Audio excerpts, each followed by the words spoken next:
अच्छा बेटा बताइए कौन सी आर्ट है जो आपने यहाँ डिस्प्ले की है? ये असल में बनाया इसने है, लेकिन ये इसने बनाया है ये अच्छा इसने बनाया। पेंट।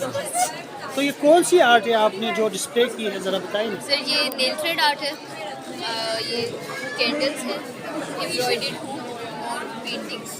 अच्छा और ये कीचेन इयररिंग्स भी है, ये हैंडमेड है, पॉलीमर क्ले। अच्छा तो ये आप लोग घर में बनाते हैं? हाँ जी, घर में। तो इसको आपने कहाँ से सीखा है, किससे सीखा है? सेल्फ लर्न है, खुद ही सीखा। अच्छा आप लोगों ने खुद सीखा जी। है।